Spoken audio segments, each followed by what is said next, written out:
All right, next up we have tax coders.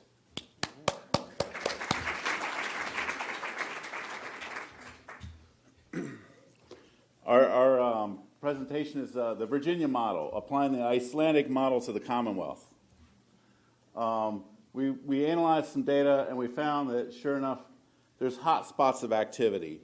There's like other people have stated, and that there's particular.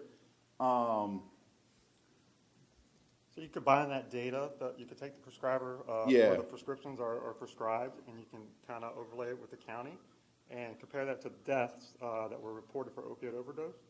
And so you can find the hot spots of where these drugs are being prescribed, and then that will allow us to take our Virginia model and kind of push it out to those areas. And we found that the county that you live in was extremely significant,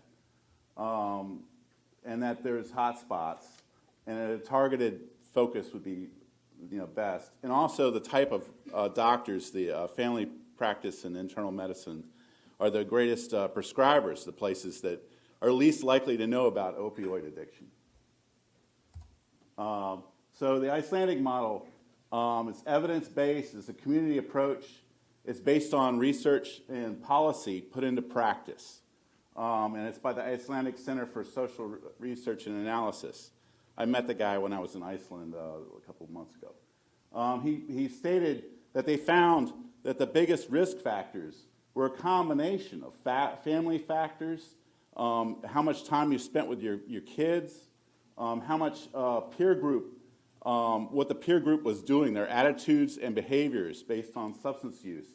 Also, like organized activities. If it's a parental figure supervised formal activity, it can be sports, it can be art, it can be anything, prevents the acquisition of substance use.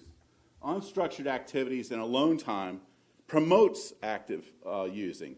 So like they actively targeted those behaviors, and from that result, you can see that they went from the highest rates of substance abuse in Europe to the lowest in just a short term period.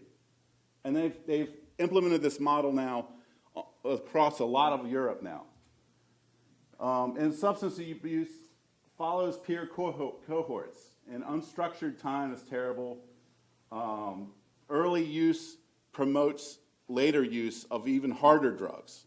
And what your peer group and other peer cohort does can either elevate you or sink you. So, and then there was other research that took that research and found that, support groups like Narcotics Anonymous, Alcoholics Anonymous, that's one of the ways they work is you identify under the peer group, so